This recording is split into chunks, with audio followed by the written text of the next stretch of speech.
Okay, everybody, welcome to Scranton City Council's Tuesday Caucus. Today is Tuesday, November 10th, 2020. We're going to get started tonight at 5:45 p.m. So we want to welcome everyone. We have three guests with us tonight, Mark Spatz and Adrienne Vicari from HRG, and also our city planner, Don King. HRG was hired back in August of 2019 to help the city with its MS4 renewal application, and also with stormwater management issues throughout the city. So I'm going to turn it over to them. They're going to give us an update on the progress that they've made, and they have a presentation that they're going to go through. So I want to welcome again Mark, Adrienne, and Mr. King, our city planner. Thank you. Well, thank you everybody for having us on tonight. I'll go through the first part. Again, my name is Mark Spatz, and with me is Adrienne Vicari. So the two parts how we'll switch it up is I was primarily responsible for pollutant reduction plan and helping the city with the renewal application and the inspection that the city went through with the department last year. And then Adrienne and I, but Adrienne is leading the effort on the regionalization study, just looking at how a collaboration would look like in Lackawanna County. So hopefully everybody can see my slide on the screen there, and you can see we just have a little map area on the left. Can everybody see my pointer as I'm pointing around as well? Okay, great. Yeah, we can see it. Looks good. So as you can see here, this is the outline of the city. There's montage up here, and then we have the urbanized area is this area that's not shaded. So it's an important distinction within the MS4 permit regulations. You have the urbanized area and the non-urbanized area. The urbanized area is the actual permitted area. So this gray shaded area out here, although it's within the city's boundary, it's not really a part of the MS4 regulatory purview. This area that's orange in here, this is the area that's combined sewers. And a big part of the contract that we were working on the city is to do the parsing, because the area that's within combined sewers, again, is taken out of the MS4 regulated area. Stepping back for a second, the city last year was in its permit renewal phase in 2019 to renew its MS4 permit for compliance. You were already under a permit for the last 5 years, and then that permit gets renewed every 5-year period. That renewal application was submitted around May of last year, but the pollutant reduction plan still needed to be completed. HRG went through a competitive bidding process that the city put out for solicitation to complete the pollutant reduction plan and also look at regionalization. And we got under contract around August of 2019. That's when we started doing the work on this plan. Like you can say, like I talked about here, this is the outline of this area. This is kind of our mapped area of where we're focusing our interests. The MS4 program is about reducing the pollutant load coming off of impervious area, or just area in general, from the city's boundaries. Each municipality has a certain geographical boundary, and then the load, the pollutant load coming off of, from stormwater runoff, from the impervious cover, even pervious areas, all going to the streams, and ultimately that collects. The MS4 program has been in work since 1980 between the states that surround the Chesapeake Bay, and also outside of that as well, but there's more focus within the Chesapeake Bay area, which Lackawanna County is within. Each municipality has an MS4 permit that is tributary to the Chesapeake Bay, and all the municipalities in Pennsylvania, honestly, that have urbanized areas. So even municipalities in the Delaware River Basin have MS4 permits. And under this MS4 permit criteria, there's local impaired waterways, which we have a number of them here within the Lackawanna County area and within the city boundaries as well. So it's recognizing those waterways are impaired. And what I mean by impaired is it's a classification from DEP that the aquatic life, that they're not, these streams are not able to support the natural aquatic life they're supposed to be supporting. So it's impaired. Out of the 19,000 miles of streams within Pennsylvania, about 25% of them are impaired at this point, and the number was continually getting worse and worse. So that's what the recognition of the MS4 permit was put into place to help try to address. This is much along the same things back in the 60s when sewer, was recognized that we needed to really start treating sewer. We couldn't just dump it right into the streams raw. We had to put wastewater treatment plants in place. So that has been done for the last 40 years. Now stormwater is kind of the next thing in addition to sewer that's being addressed. As you can look on here, just have a short timeline of some of the activities that have been taking place so far. In August, like I mentioned, HRG was hired for these two initiatives. DEP had some comments to the city to address on their MS4 permit application that was submitted in May of 2019, so before we were brought on board. We addressed those comments in a comment response and submitted that to the department on October 17th, 2019. DEP wanted to do a follow-up inspection, so we're prepared for that, and that was conducted actually before that comment. I actually have these backwards. The inspection actually occurred on October 10th. Apologize for that. The order, and then we finalized any comment responses that we had with the department at the inspection and then submitted those in writing. On November 20th, we transmitted a rough draft of the pollutant reduction plan, and that rough draft was mostly just focused on the pollutant load. So we took the geographic area, we parsed out what we felt could be parsed out and kind of established the boundaries of everything and sent that into the department and said, hey, what do you think? Parsing is a big thing that they want to check, because a lot of times municipalities will be a little bit too liberal with that and trying to say, hey, all this area within our boundary doesn't count within the MS4, and then DEP pushes back a little bit on that. We've worked with the department for many years now on MS4, and they didn't really have any comment on the parsing that we did, so they felt it was fair. So that was back to here. This mostly was this orange area that we're talking about here. They didn't take any exceptions to that. In January 2014, or January 14th, 2020, we transmitted the final draft of the pollutant reduction plan. So the department got back to us in November, the end of November, beginning of December, saying, hey, your parsing area looks fine. Go ahead and start working through the details of the plan. We did that, and again, January 14th, 2020, submitted the final draft, which basically showed how we were going to do the reduction of sediment load coming off the city's bounded area that's within the MS4. You can see over here in this graph, this is what the makeup is of how we're getting that done. You have to put projects in place. So, if you imagine when it rains, the sediment from the roads, a lot of salt and cinder, stuff like that, and just road debris and dirt washes off from pervious areas and impervious areas and goes directly into the stormwater gutter system and will go directly into the streams. So you need to capture that in some way, shape, or form and do projects or do remediation projects to local streams and waterways.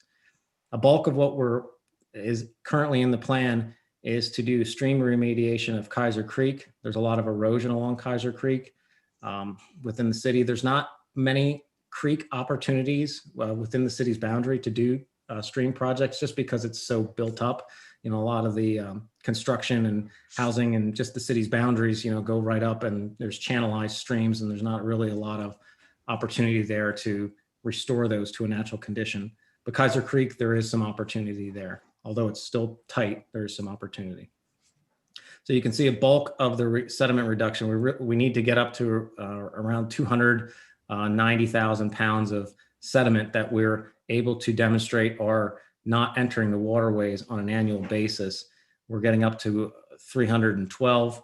So we have a little bit of leeway there. A bulk of that is coming from the stream restoration project on Kaiser Creek. But then in addition to that, we have street sweeping and inlet cleaning that would be going on in the remainder of the area. So back to this map here again, this entire area, the city's doing street sweeping now.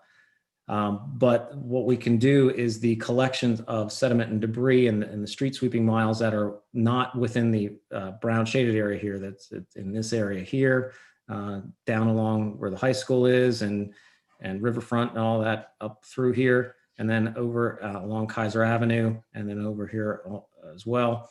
That all those efforts there for street sweeping and inlet cleaning can be categorized and quantified, and then that can be reported as sediment reductions that the city is taking a part of. So it's kind of just spreading it out. The street sweeping is the more of the, the Kaiser Creek, not everybody's going to necessarily see that. It's the most effective way to get the reductions that you would need to do to demonstrate to the department, and fixing up Kaiser Creek, because there's a lot of accelerated erosion of the stream banks and things of that nature. So pound per dollar, that's a very effective project to do that. But the street sweeping, people will see, and will serve more of the urbanized area. In March 2nd, 2020, the pollutant reduction plan draft was put in the advertised in the newspaper for public comment. In March 2nd, it was this final draft was transmitted to the department after their initial review, and they've had that. I haven't provided any comments since. And then in March 2020, the pollutant reduction plan was advertised in the newspaper for public comment. We didn't receive any public comments during that public comment period. We were initially waiting for to do a presentation at a planning commission meeting or something of that nature, like a public review meeting. But with COVID-19, that kind of threw a wrench in the works. So we've been kind of waiting for that. And I know Don reached out to the department to see what their advice was, and they kind of just said to hold tight. So, and looking back at the regulations, I don't know that we necessarily need to do a public meeting for a public comment. Just advertising in the newspaper, having it available on the website, I believe that does meet the regulatory requirements that we need to meet. But it's really up to the city which way they want to go with that. And I'll leave with this, just the brief, just talking about the Kaiser Creek project area. You can see what I'm talking about is the accelerated erosion. You can see the dirt's kind of sloughing off the banks here, and that occurs on an annual basis. So that just keeps eroding and eroding and eroding. So by fixing that and getting that to stop eroding, we get credit for that project, so that it's not necessarily capturing, in that specific scenario, you're not necessarily capturing the erosion coming off of urbanized areas, pavement, things of that nature. However, you're fixing this stream bank erosion problem, so it's kind of a substitute and a swap. And when you look at the cost per dollar, stream bank repairs, you get the most amount of credit for the amount of cost it takes to do them. You get far more credit than any other project. So it's just really a cost per dollar averaging that really works out well. So that is just a fairly, concise brief on the pollutant reduction plan. If there's any questions, I can address those. And if not, we can move on to Adrienne's piece on the regionalization. I have a question. It may be for the city planner, Don King. When we're looking at this Kaiser Creek, I know there's a couple, there's some discussions being had about Lindy Creek, Kaiser Creek. Are these separate projects, Don? Or this is just the pollutant, the sediment reduction here for Kaiser Creek? It doesn't include what's occurring on the other side, does it? No, we have an RFP out now for a study of the whole Kaiser Creek watershed, I guess you'd call it. Okay, And, yeah, that answers my question. I didn't want to get the two of these projects conflated here. Right. So this is just this Kaiser Creek piece. Yeah, this work is to meet our regulatory requirements under the MS4 program. Yes, yes. The other project we're talking about, Kaiser Valley, is to try and address some of the stormwater and flooding issues up there. Okay. Now this piece of property here, I don't know if it was sold, but it's currently up for sale. Will that affect any of this, or is it still the city's waterway? So the property owners along the route would have to sign off on, they own the property up to the creek and the waterway. The waterway itself is waters of the Commonwealth, so that's public property, but the area on the either side of it. So that would be a part of the project, is reaching out to them. That coordination has not been done yet. You got to keep in mind, the pollutant reduction plan is a planning document, just like just like a comprehensive plan. It's not the final design. It's, hey, where do we want to go with this? There could be things along the way if a property owner would say absolutely not. There's powers that the city does have if they, push comes to shove on that, because it is a project for the public good. On the flip side of it, you're trying to stabilize their eroding land into this waterway. So it's not an area where they can develop anyways, because it's in floodplains and in floodways and all these things of that nature. So they're typically, property owners in our experience are workable to it, but it's something that needs to occur yet. But the sale, whoever will ultimately own that, I would anticipate this project wouldn't come to its planning stage for another couple of years, two years yet. And but at that time, one of the first pieces would be getting letters of commitment from the property owners. And then ultimately, once the project gets designed, we have to get easements and things of that nature. All right. Thank you, Mr. Spatz, and thank you, Don. Any other questions? Okay. Adrienne? Thanks. So what we wanted to do now is kind of pivot from the current regulations that Mark just went over and start talking about what future stormwater regulations may look like, because that really sets the stage for the benefits of enhanced regional collaboration for stormwater management. So where we're at right now is the 2018 through 2023 permit cycle for most of the MS4 permit holders within Lackawanna County. And as part of that, MS4 permit holders need to implement those BMPs in urbanized areas for sediment reduction. So that's what Mark just went over in his overview relative to the pollution reduction plan. It's citing projects in urbanized areas to reduce first sediment. In the rural areas, so other rural parts of Lackawanna County and other counties throughout Pennsylvania, ag conservation and nutrient management plans are required. Now, where we're headed as we get to 2023 from talking to DEP Central Office is they're looking at expanding the municipalities that fall under MS4. So municipalities that have developed area, so land that's classified as being developed. It might not be considered urbanized by the census, but it's considered developed. Those municipalities are likely going to fall under MS4, and DEP is saying they might even broaden it out even farther than that. As part of that, for municipalities like the city of Scranton that fall in the Chesapeake Bay watershed, they're looking at potentially not just having a requirement to reduce for sediment, but to also implement BMPs that will reduce nitrogen pollution as well. And in order to cost effectively reduce for nitrogen, those BMPs actually would need to be placed in agricultural areas. So what this really does is, as we look to future permit rounds, it really requires collaboration between the urbanized municipalities and the more rural municipalities in order to put BMPs in urbanized areas for sediment reduction, but to also collaborate and put BMPs on agricultural properties in order to meet nitrogen reduction requirements at the lowest cost. As part of this whole process, DEP is starting to work with counties within the Chesapeake Bay watershed on countywide action plans. So DEP did a Pennsylvania watershed implementation plan that looks at how Pennsylvania is going to achieve its nitrogen and phosphorus reduction requirements over the next few years. And as part of that, now DEP is getting the counties involved in doing their own countywide action plans to look at how, on a county basis, they're going to meet those reductions. And so Lackawanna County has the opportunity to begin that countywide action plan process. It'd be opting in within the next month, getting started at the beginning of 2021.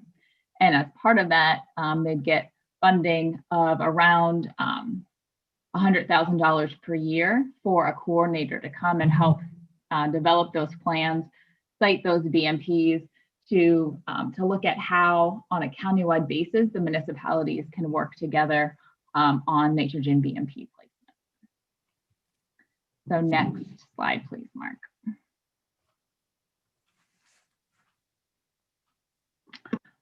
So there's a couple different efforts that will be going on now, looking at stormwater management and how municipalities can work together. And both of those initiatives, I believe, are going to come together in a very strategic way. What we did as part of the regional stormwater management feasibility study is we did a presentation for the municipalities, providing them an overview of what regional stormwater management could look like, what some of those benefits are. And we asked municipalities to fill out a survey, provide us some responses back as to how they're managing stormwater, what their greatest stormwater needs are, and in what ways they're interested in collaborating with other municipalities on stormwater management. So we received 17 surveys back, and you can see on the map the municipalities that were surveyed as part of the regional collaboration effort. Next slide, Mark. So this is what the general results of the survey were. Municipalities were willing to give up control over water quality and flood control if it was proven that a regional cooperative was more effective and more efficient than each municipality managing stormwater alone. They saw a need for increased funding, and they had an interest in a regional solution that would provide new funding sources that could be dedicated just to water resource improvements. And they were interested in receiving money back from a regional program that could help fund maintenance of locally owned stormwater infrastructure. So the existing pipes and inlets in each municipality, they were interested in coming together to work with regional kind of cooperative on some stormwater items, but also keep things like locally owned stormwater infrastructure under their municipal purview and receive some funding in order to be better managing and maintaining that infrastructure. They said that they could use the most support with funding to improve existing stormwater infrastructure. They'd also use support with sediment and nutrient reduction. So that's citing those projects, designing those projects and implementing those projects that are going to reduce sediment and reduce nitrogen from getting into water sources. They also said they could use help with administration of their MS4 permits and watershed-based flood reduction and prevention. Next slide, Mark. So kind of boiling all of that together, some of the programming that's being considered right now is coming together to work on regulatory compliance. So what that could look like is a joint MS4 permit between the county and the municipalities. We're seeing a lot of benefit that could come from that and could streamline a lot of the administrative requirements associated with the permit and also bring some costs down. That also includes mapping of existing stormwater infrastructure and MS4 administration, things like implementing a regional pollution reduction plan, working together with certain minimum control measures that are required as part of the permit, and also pollution control measures that are also listed under each of the individual permits.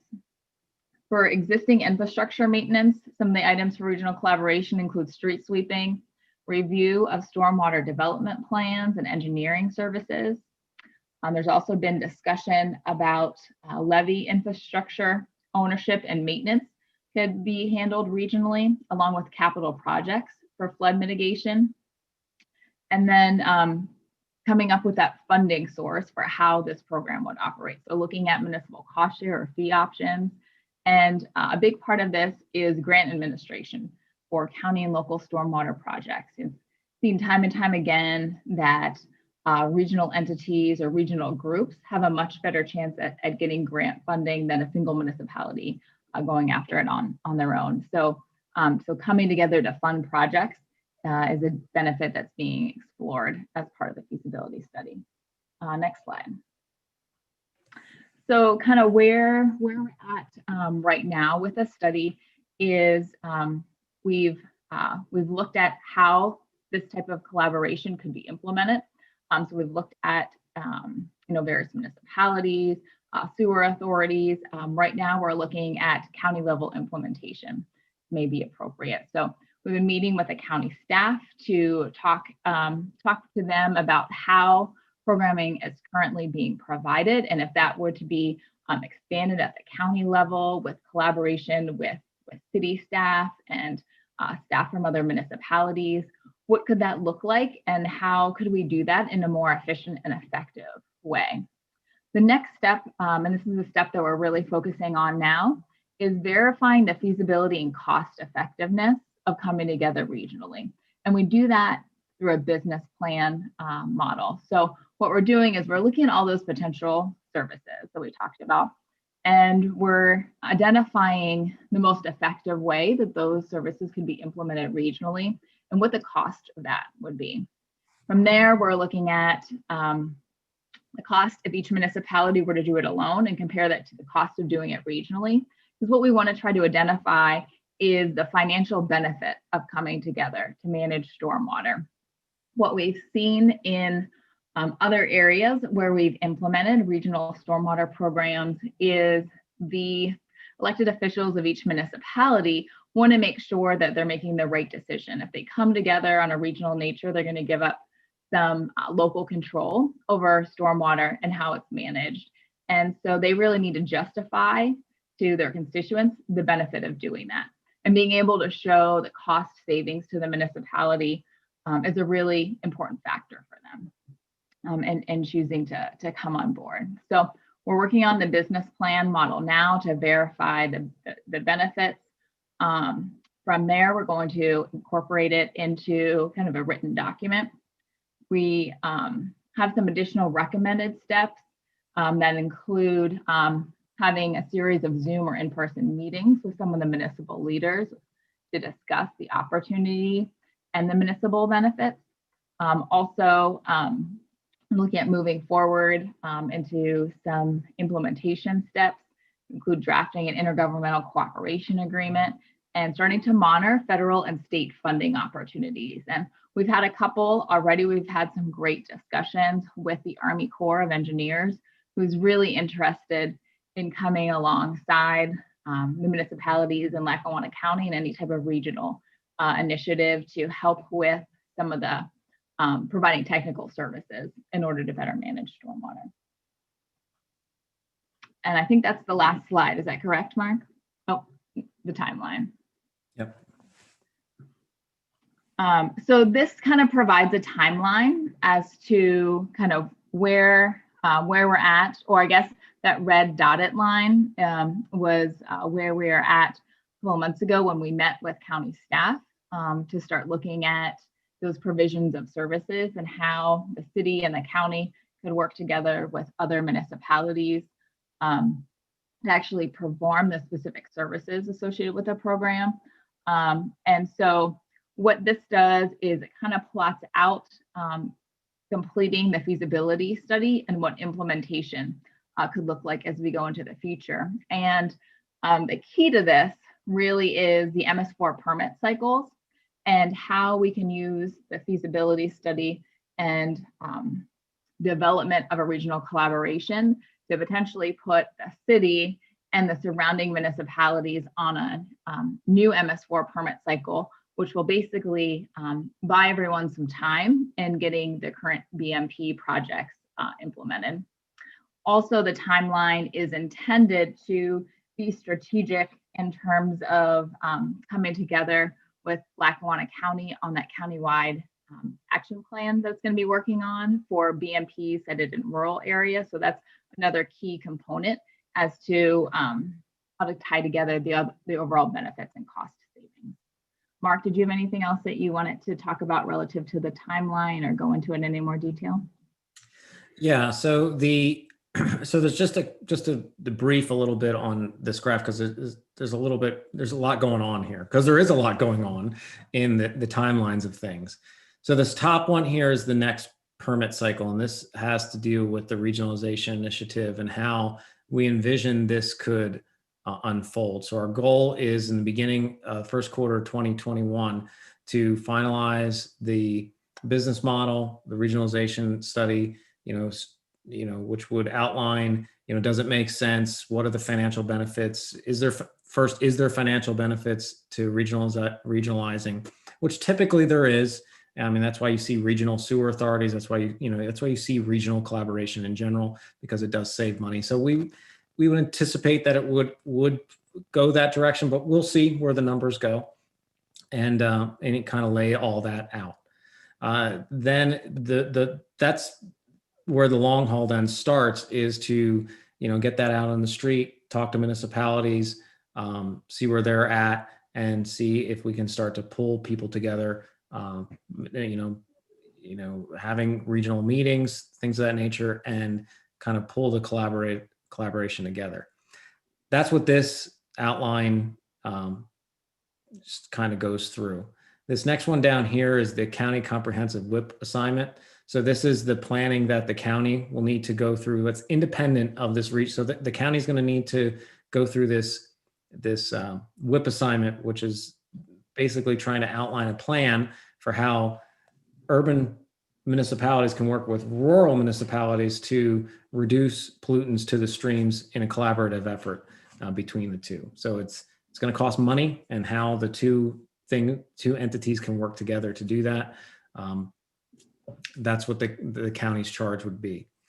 So that is moving along at the same time. You can see when the deadline is for that there's implementation expected to start near the end of 2021, the beginning of 2022, so that this planning would occur over the next 9 to 12 months at the county level, and then implementation would start at the end of the next year.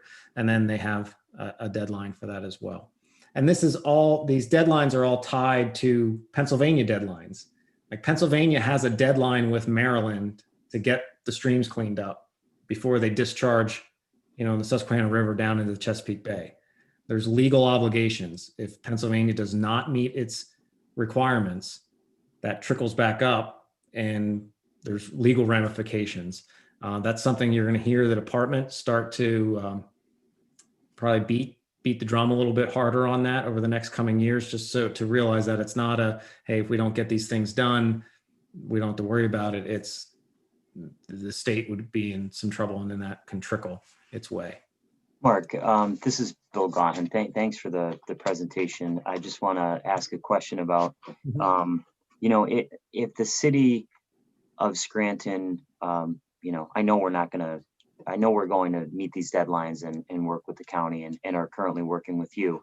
But let's say that we didn't meet the deadline. I know you said there's a trickle down effect and there's legal ramifications. Would there be like monetary penalties to our municipality if we didn't meet those requirements? Yeah, so typically how it would go is the city would issue a notice of violation, and along with it's just like any other DEP notice of violation, the legal penalty is up to $10,000 a day. Typically, you don't see that full, because that adds up really, really fast. Mm-hmm. But that is their hammer that they could use, and that's in addition to becoming compliant. So you still have to. It's not like, oh, you can just pay the fine and don't have to do the projects. But yes, ultimately, and you know how municipal works go. It would take, you get a notice of violation that would unfold over a year of time. Typically what happens is the municipality would then sit down with the department and try to get into a consent order agreement, basically saying, hey, we're recognizing we're not meeting this.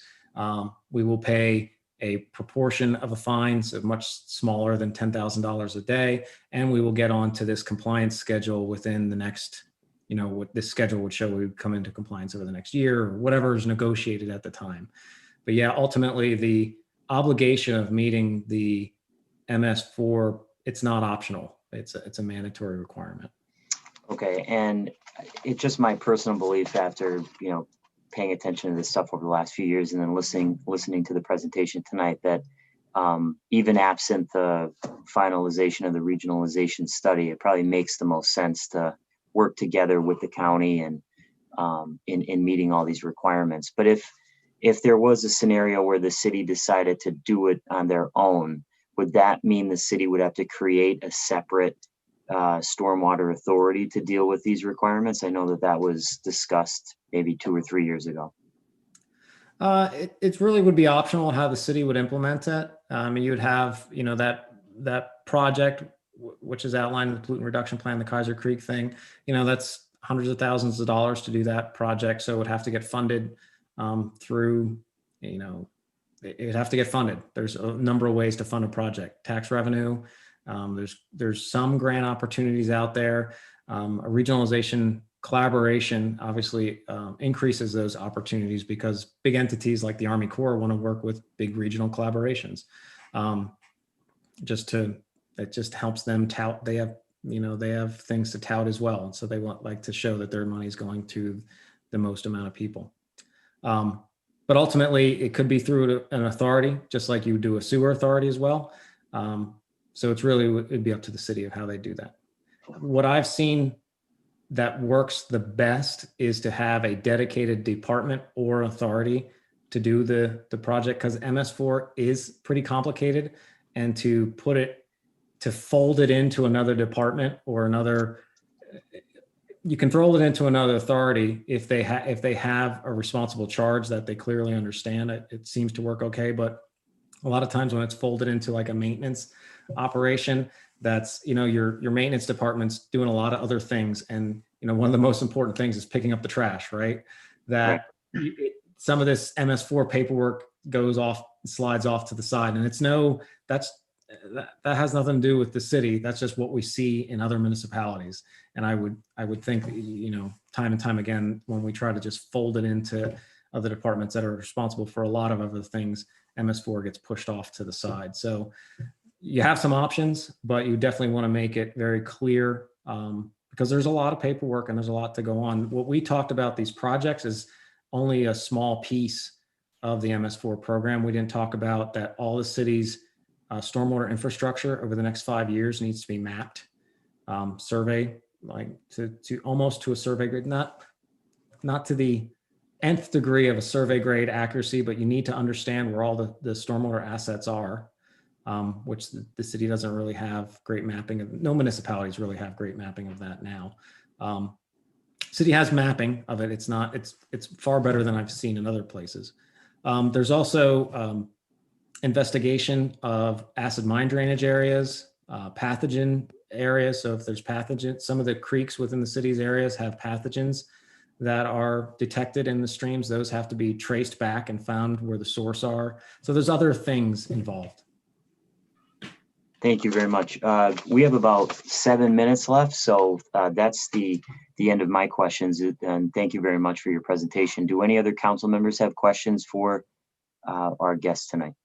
I do. I have a quick question. I just wanted to clarify, obviously there are a lot of components to your plan that you have here and things that we need to accomplish within the next few years.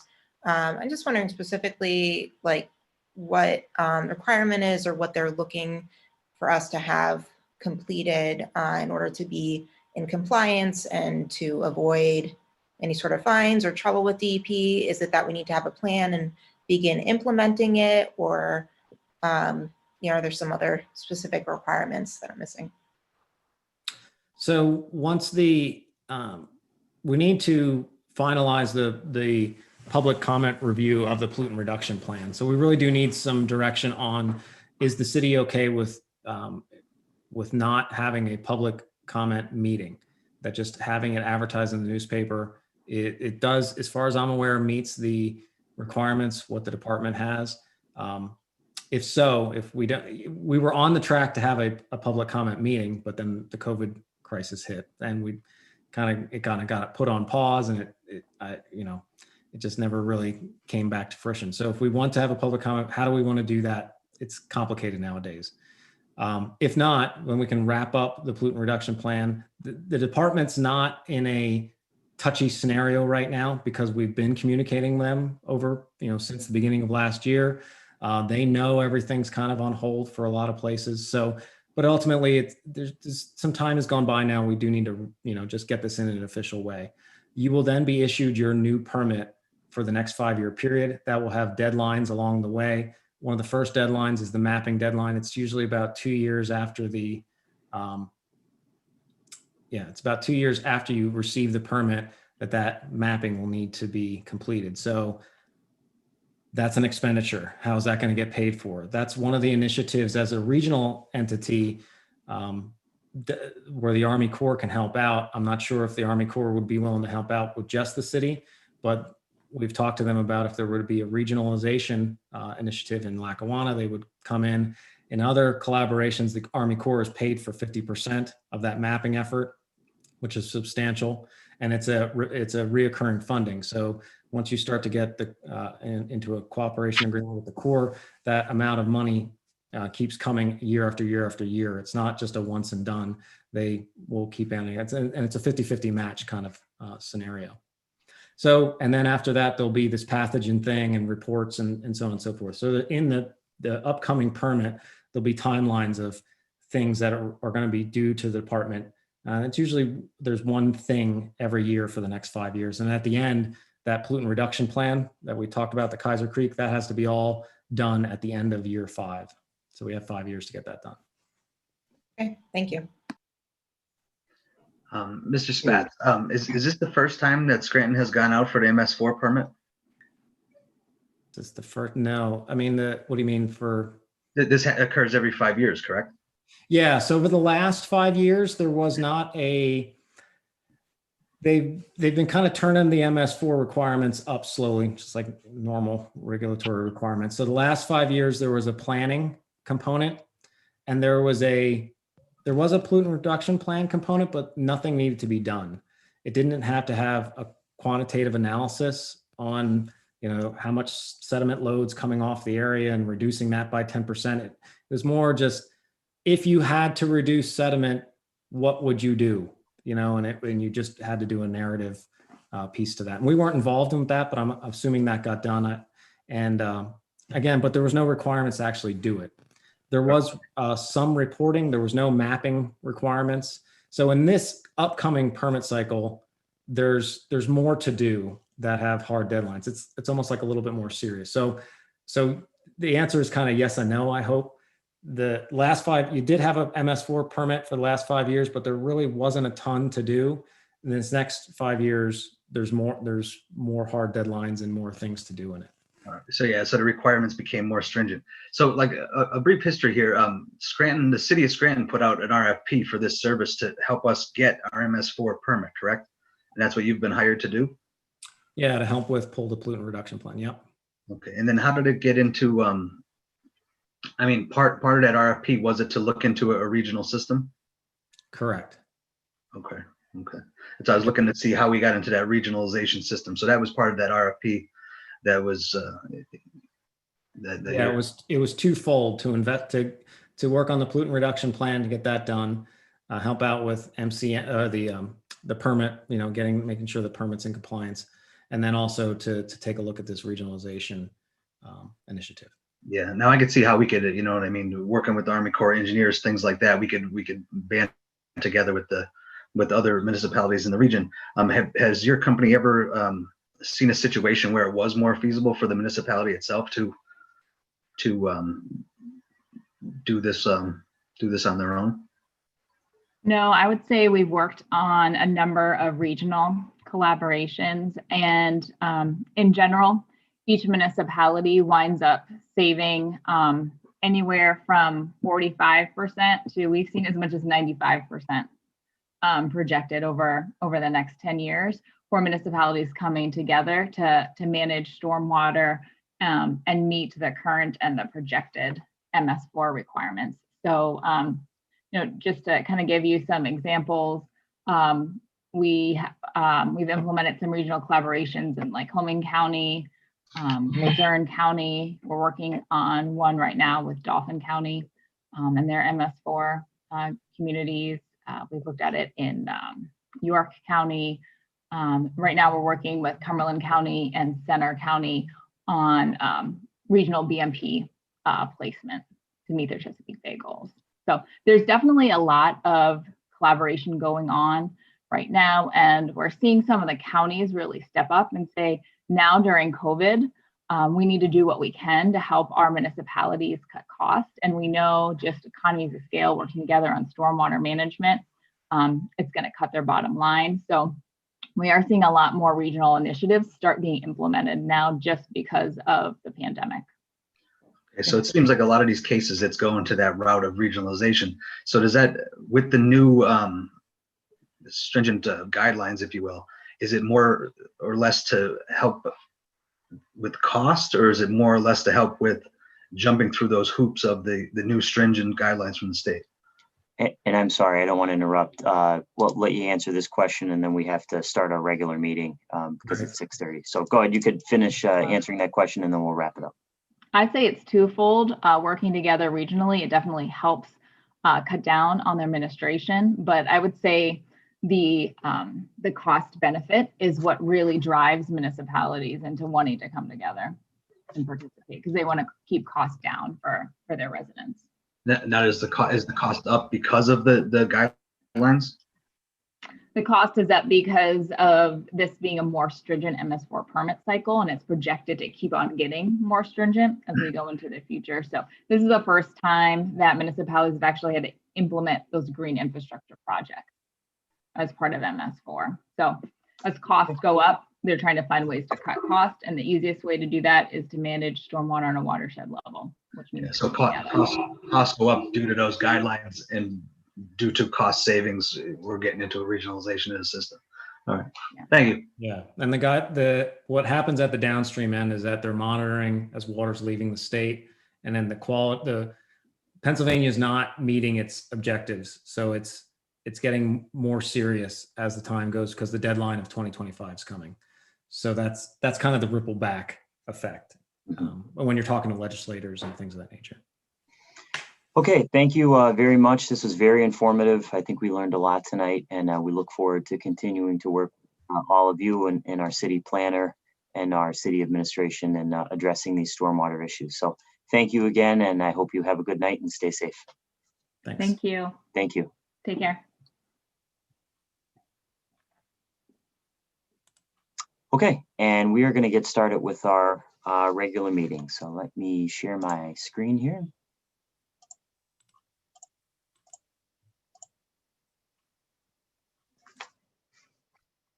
I'd like to call this public meeting to order. Would everyone please stand for the Pledge of Allegiance? I pledge allegiance to the flag of the United States of America and to the republic for which it stands, one nation, under God, indivisible, with liberty and justice for all.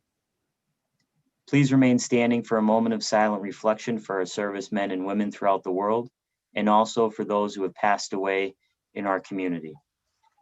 Let us also take another somber moment of silence for all of the people in our community, in our country, and around the world who have passed away from the coronavirus. This pandemic has turned our world upside down, but we must remain hopeful and strong. We continue to pray for the doctors, nurses, researchers, and all medical professionals who seek to heal and help those affected and who put themselves at risk in the process. May they have protection and peace. Whether we are home or abroad, surrounded by many people suffering from this illness or only a few, let us stick together, endure together, mourn together, and in place of our anxiety, let us have hope and peace.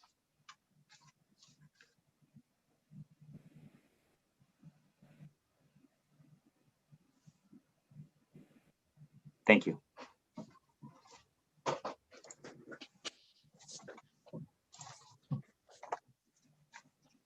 Roll call, please, Ms. Guerrero.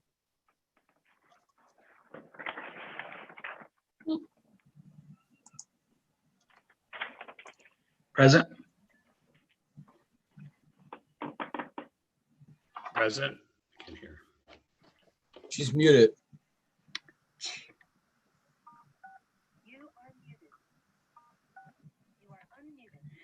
Mr. McAndrew? I'm sorry, Dr. Rothchild? Here. Mr. Donahue? Here. Mr. Gaughan? Here. And I'm sorry if we didn't catch the beginning. Councilman Schuster and Councilman McAndrew are here as well. Yeah, okay. Sorry about that. And Councilman Donahue?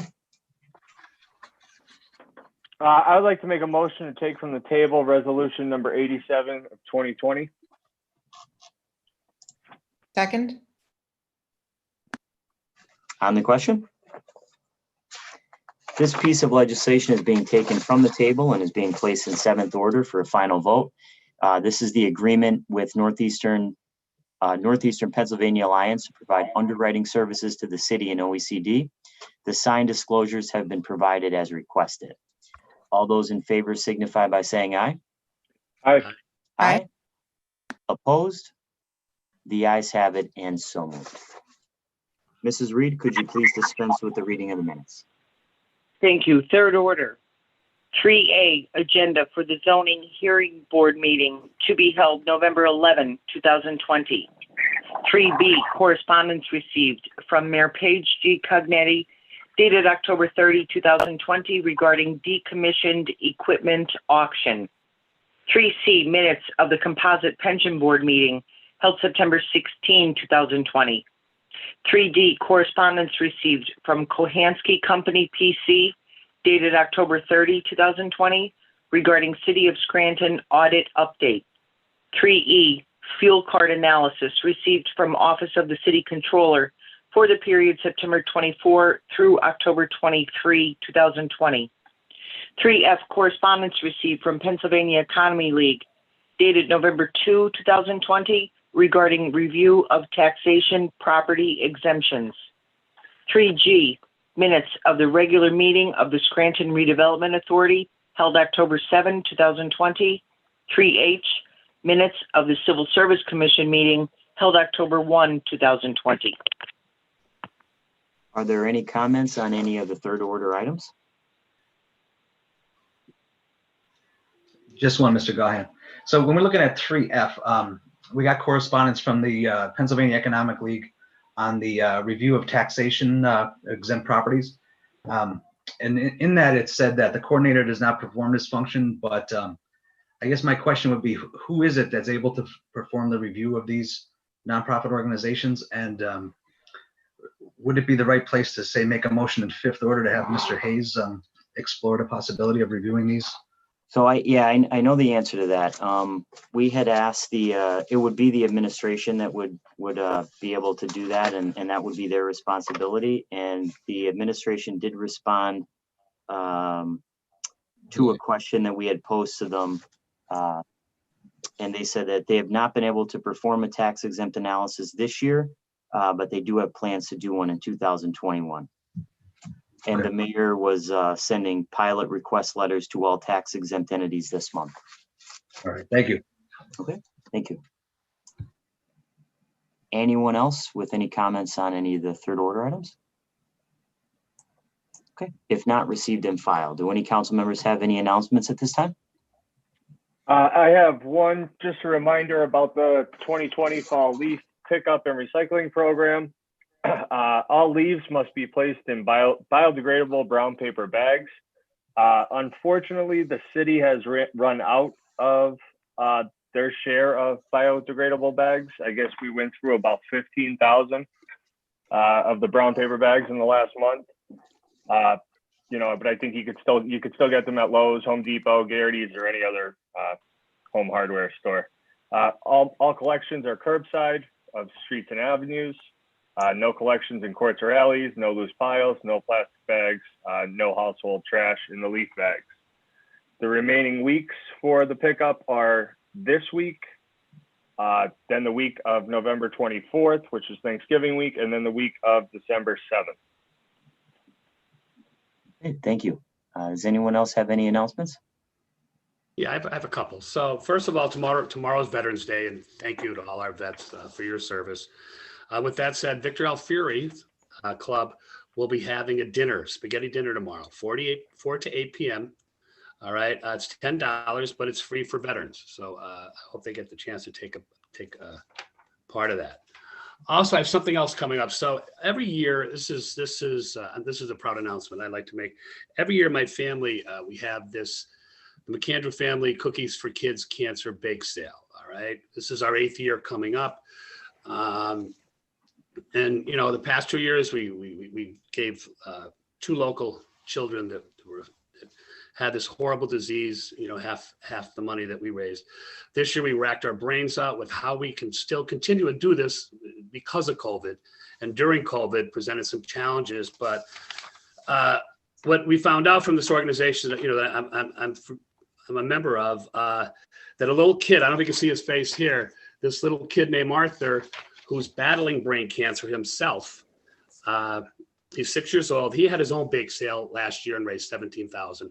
But he came up with a fantastic idea that we're going to implement this year. It's called the cookie tree. So it's just a safer way to raise money. And all this information is on our Facebook page. We have one. And basically, all you need to remember to do is 3 things. You're going to bake some cookies, okay? You can deliver them to family members safely, to friends, with a little note that we have some templates on our website. And then you make a donation. It's a page linked to the Cookies for Kids Cancer. And then, then this continues to change. So I very much love, the fact that our community always supported us. We've raised tens of thousands of dollars. But this is our way to continue our mission, and I'm very excited about it. That is all I have. Thank you, Councilman McAndrew. And thank you and your family for doing that. That's a really great cause. Anyone else have any announcements? I would just like to say Happy Veterans Day to all the veterans out there tomorrow. Okay, thank you. I have a few announcements. First, tomorrow, Wednesday, November 11th, City Hall will be closed in observance of Veterans Day. And to all veterans of all branches, thank you for your sacrifice, your bravery, and the example that you set for all of us here in the United States.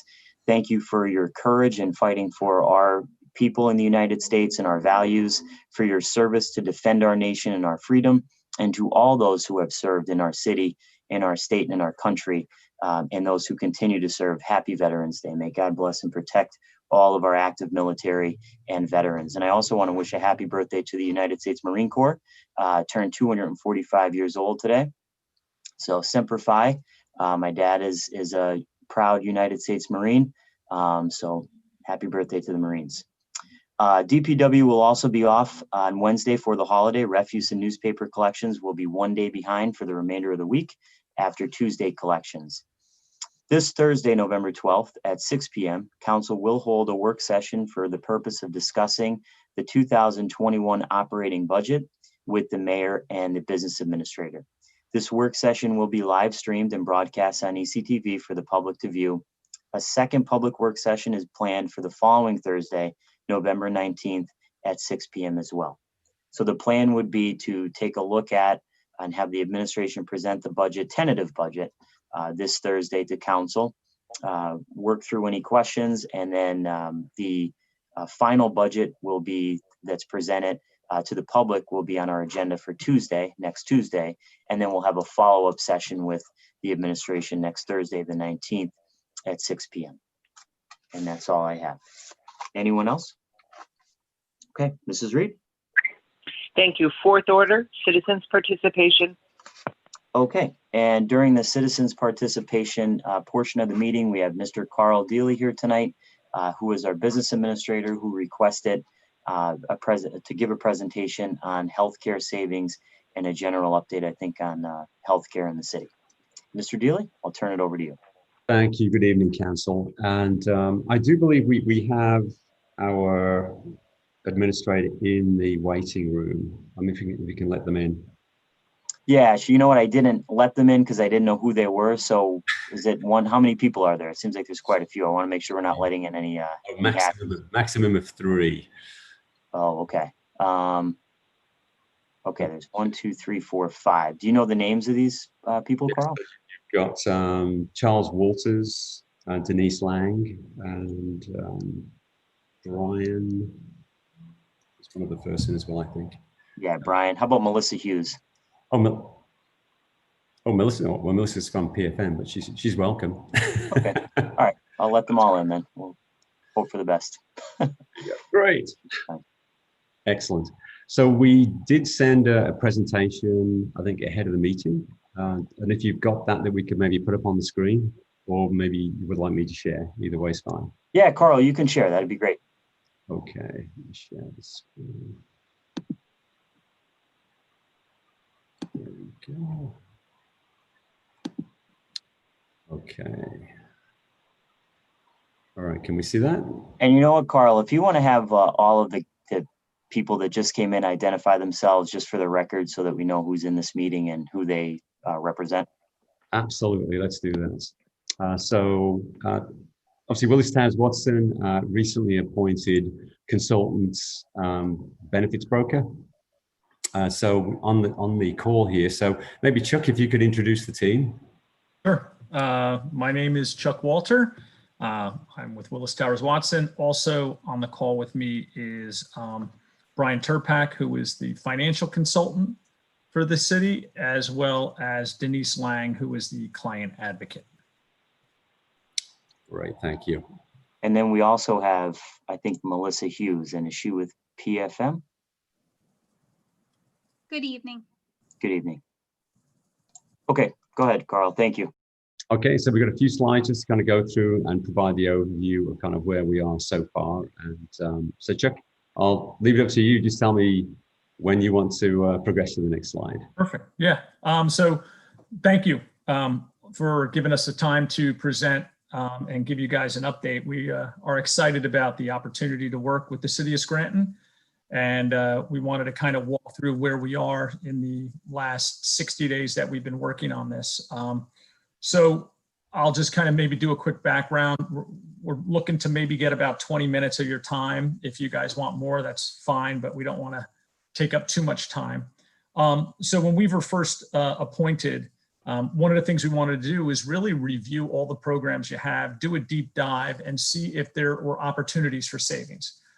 Savings that did not impact employees, did not impact the benefits that were offered by the city, but just efficiencies and ways of just negotiating better terms and conditions. So we went through all of the data, and one of the things we do is we kind of compare it to our benchmarks. So we look at, what are you paying for certain services? What are your discounts? What are the contractual languages within the programs to see if they're up to standards and if there's ways to improve the efficiencies. And I think we've had some pretty good successes in the first 60 days, and that's kind of what we wanted to present here today. Carl, if you go to slide 2. So we're going to talk about not all of your lines of coverage, but we're going to talk about the ones where we had some impact. So that would be your pharmacy, your stop loss marketing. So we did market your stop loss insurance. Stop loss insurance, if you're unaware, is basically insurance. The city is self-funded for your medical and prescription programs. And when you are self-funded, you need protection from large claims as a whole and overall bad claims experience. So we did shop the stop loss and we did find some efficiencies there. We'll talk about high mark administration. We'll talk about the Performance Health program. Performance Health is a program there's 6 hospitals and about 70 medical facilities within the area that if employees go to these, they get, the city is supposed to get better discounts on these, and the employees benefit because they don't have to pay their co-pays. We went through that contract and we renegotiated it for you, and we had some savings there. We'll talk about the Benestar retiree program, and then we'll talk about the reduction in the fees, commissions, and then give you a total savings analysis at the end. Carl, slide 3. Okay, I'm going to turn this over to Brian Turpack. And again, he's your financial consultant. He'll walk through the pharmacy. By all means, if you have questions, please speak up, because some of this can be confusing if you don't.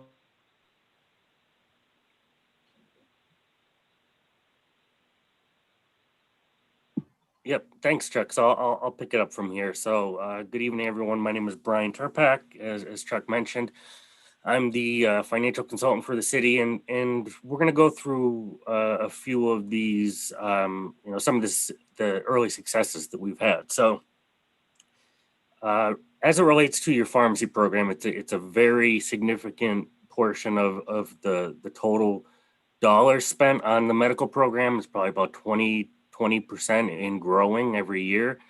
And so what we found when we started diving deeper into the program is that there were some clear efficiencies that we'd be able to gain while not interrupting any employee experiences or member experiences. So we compared the contract that's in place with what we're used to seeing with the group of Scranton size, And we were really able to find savings through two avenues. The first is better discounts. So every time a member goes to the pharmacy and fills a script, you're getting some type of discount with your pharmacy program right now. And so what we saw was that you were lagging behind, some of the major categories of both brand and generic drugs.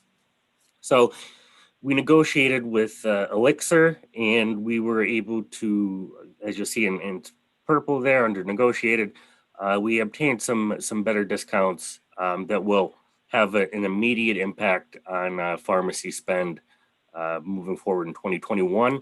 The dollar amount estimated that's associated with the discounts is about $220,000. That can change plus or minus, 5% or so, depending on what kind of year you're having. But in terms of trying to control, minimize, and contain some of the growing pharmacy costs, that was certainly an important juncture. So the second component is towards the bottom of the page. So being a self-funded plan sponsor, the city receives pharmacy rebates from these drug manufacturers, and these rebates are not insignificant. The city has been receiving about $400,000 of rebates annually from Elixir. So the dollar amount of these rebates that you're getting every time a member fills a 30-day, a 90-day, or a mail order specialty script are fair. They're where the market should be, but you are only receiving 80% of the total rebates that the city was allotted. And so we negotiated that again with Elixir, and now the city moving forward will be getting 95% of those rebates. And that was an incredibly conservative figure of $100,000 of annual rebates that you'll get next year.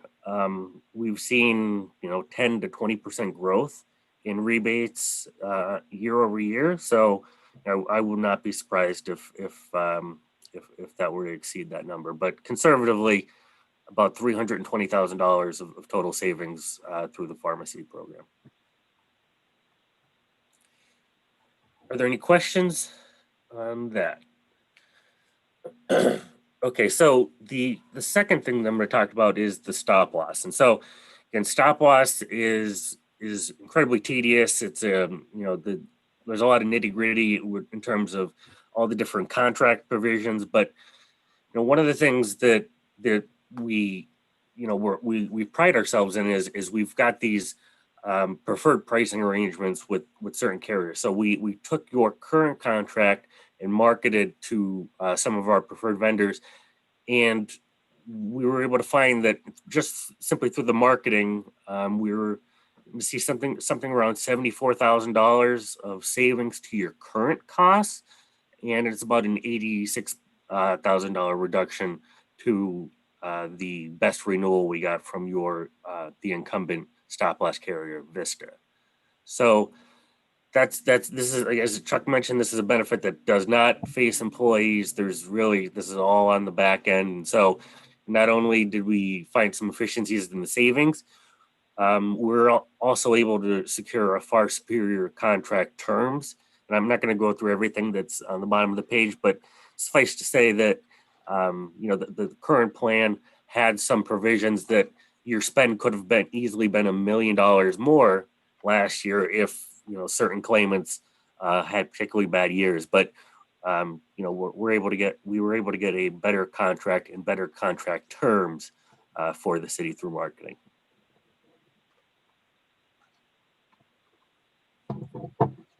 So Denise, I believe you're going to take the administration. Sure. Thank you, Brian. So here, this is for the Highmark administration, the medical plan.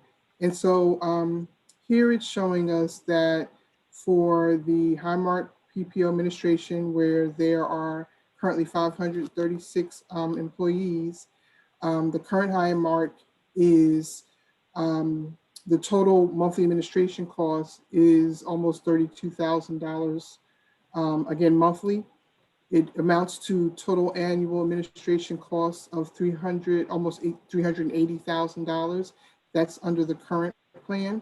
The initial Highmark renewal increased the monthly administration costs to almost $35,000, which would have made it total annual administration costs of almost $417,000. With some additional negotiation with Highmark, they agreed to a flat renewal based on the current plan. And so that kept the monthly administration costs at the $31,652 with a total annual administration costs of $379,829. So this flat renewal represents its administration expenses increased current medical administration. The initial cost sought by Highmark would have increased the current medical administration expenses by $37,000. But again, because we were able to negotiate with Highmark, there will be no increase to this particular spend.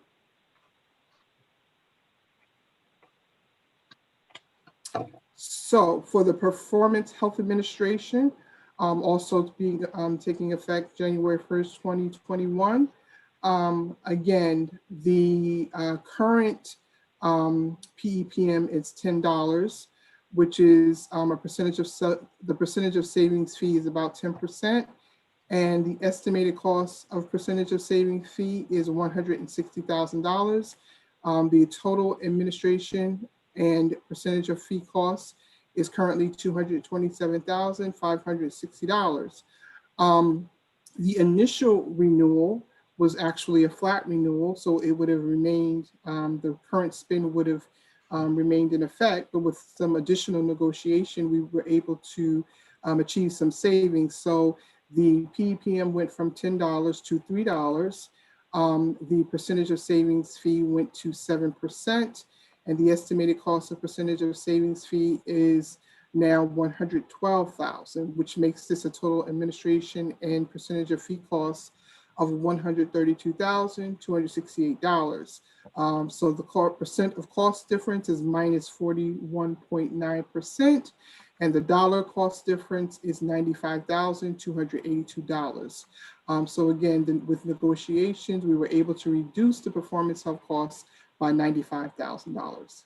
Yeah, just, to add on to this, I mean, this program, our understanding of it from employees is some employees are aware of it, some employees are not aware of it. It really depends on which card you give at time of service. If you go through the Performance Health, the Commonwealth Health folks, or if you go through Highmark.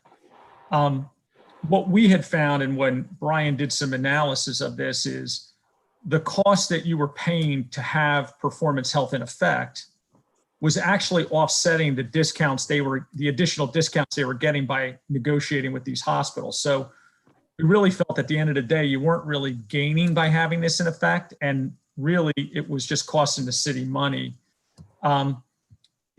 Obviously we don't want to take away any benefits, but we went back and we feel that at this point, by saving this $95,000, it should at least make it worthwhile. But I think this is a program that, I think we all need to have a discussion on as we move into 2021. One additional note I'll put on here is, we did the analysis based on $1.6 million in usage that went through that in 2019. And we used 2019 because it's not impacted by COVID. So it was a true year. And there was about $1.6 million in gross claims, and they get 10% of that $1.6 million. So it was a pretty good deal.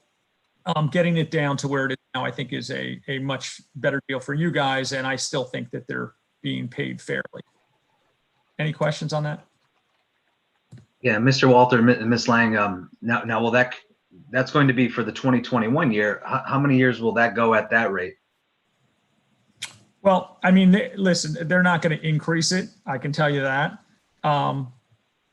Because I think they realized that, I don't think it was a great deal.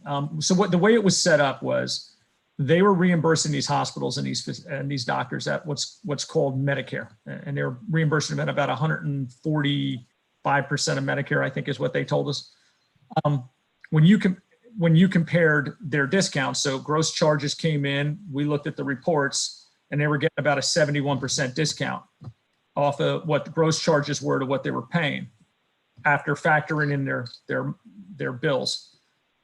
If you look at what Highmark gets, it's about the same. So at the end of the day, the city was kind of paying $10 a month for this, but I don't know if they were really gaining savings. I think based on where we are now, yeah, you'll probably get some efficiencies out of it. I think we have to decide if it's something that we want to keep. Do we try to drive better negotiations as far as what the reimbursement level is to the hospitals and the providers? And that's something that I think we need more work on. But at this point, this fee that they're agreeing to is a 12-month fee, but I don't see it going up. I don't think we would allow it. Okay, I mean, the previous provider also had a similar service, correct? Where it judged, each cost off of Medicare or that Medicare standard? That's what Performance Health is. That is them. Though Performance Health is the administrator that process and pays those claims from the hospitals that are out there, the 6 hospitals in that area. Okay, and then when we were looking at you were doing the Highmark renewal, and you got there was an increase this year with the previous provider, but you negotiate a lower fee. Will that continue into 2022, or is just the 12-month as well? The Highmark administration renewal is a 12-month renewal. I think their fees are fair. I don't think they're high. I don't think that they're low. I think, again, I think they'd be hard pressed to push through much more than what they're getting. But we'll have to see how it goes next year. I mean, they may want to get a 1 or 2%, but they were looking at 9%, and that's just not market based. Okay, thanks. No problem. Okay, Carl, next slide. Okay, so I'll go through the Benestar program. So Benestar is your retiree program, and these are for folks who, you do have some retirees who are on Highmark, but these are folks who are on the retiree program. And it's a very rich program, a great program for the employees. We spoke with them. We basically told them, listen, the city is not going to be accepting an increase this year. They initially came out at 3.9% increase, which was going to cost you about $130,000. After negotiating with them, they came off and actually reduced costs over the current year. So they're coming down 7.1%, or about $237,000 over 2020's costs.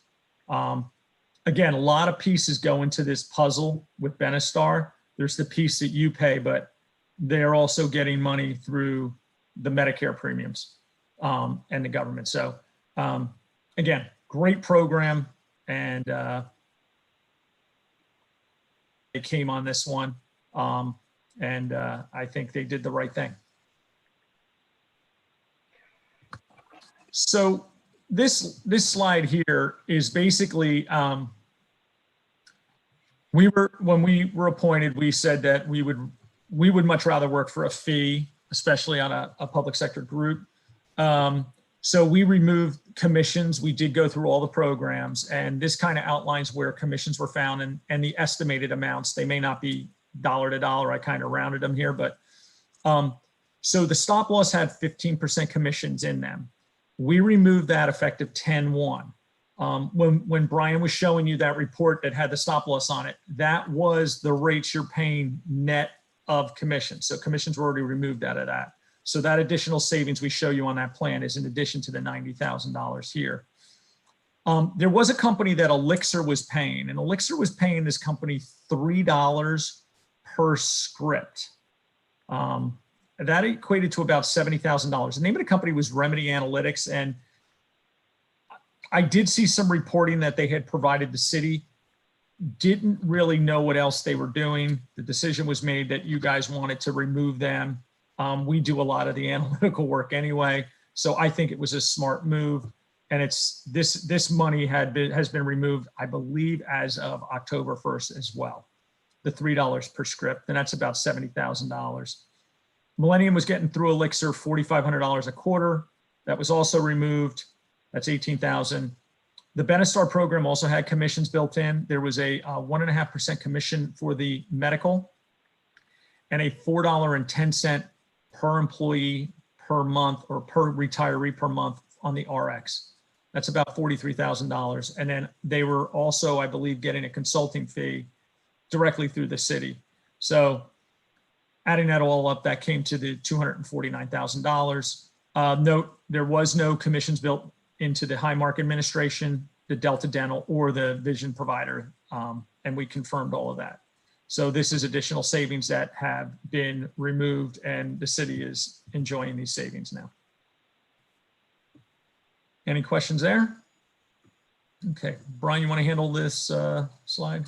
Yep. So this is a big picture view of some of the the early successes that we've had. So the supporting information is on the previous slide, so I won't go through it in great level of detail. But we really, the things that we talked about today were the Highmark administration, Performance Health administration, the retiree program, your pharmacy contract, your stop loss, and the consulting income that Millennium was previously receiving versus what we have agreed to on a fee basis. So what that amounts to so far, if we look at that based on how it would compare to what your renewal would be, for instance. So, if you made no changes, you let everything renew and kept Millennium as the consultant, it would have been about roughly a $219,000 annual increase over what you were previously paying. Since we've entered the picture, we'll look at the negotiated renewal column.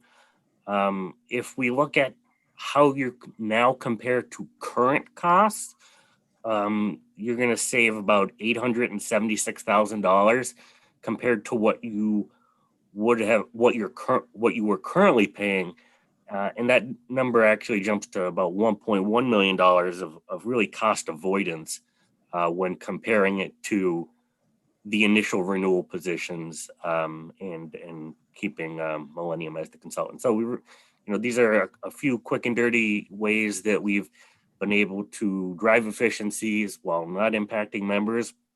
And I think really this is the way we view it as this is really just the first step of some of the potential and what we would like to accomplish long term. But without affecting any bargaining, without affecting really any employee experience at all, we've had success in driving some early savings. Chuck, I don't know if you have anything to add on that. No, I mean, I think this is a good picture. I mean, again, it's not all your lines of coverage, so you can't say that, we were only paying $4.6 million in benefits. It's a lot bigger number, but we've been pretty pleased with where we've been able to get things in a short period of time. And we're trying to line up some of these renewal dates. They were kind of all over the place. So we're going to try to have it so that moving forward, everything's renewing on a 1/1 basis. And we can kind of, keep an eye on things and really go throughout the year. And our goal is, and one of the things we do kind of going off this topic, is providing you guys financial reporting at least quarterly, or at least every so often, if we can get on a call like this, just to kind of tell you where things are going with benefits. 2020 was a very unusual year. 2021, we believe will go back to normal. So it'll be more like 2019. So, but this is kind of the stuff we do. Well, thank you. Thank you very much. I appreciate the update, and I would appreciate the, update once a quarter or whatever works for all of you. But I think it is important to note, as you did at the bottom of the screen, that, the cities, you've only been here for how long? 60 days? Yeah. Right. So we're already seeing a savings of nearly $1 million. And that, according to your slide, is without impacting any city employees. So, I just think that's great news, and I appreciate the work that you've done so far. Great. Thank you. Anyone else have any questions? Okay. Thank you, guys. I appreciate the opportunity. Thank you, Council. And Carl, would you be able to stick around for just a few minutes? I think there were some questions on the TAN. Absolutely. I know I had some questions. Yeah. Thank you, guys. Have a great night. Thank you. Bye-bye. Bye-bye. Thank you. Okay, thank you.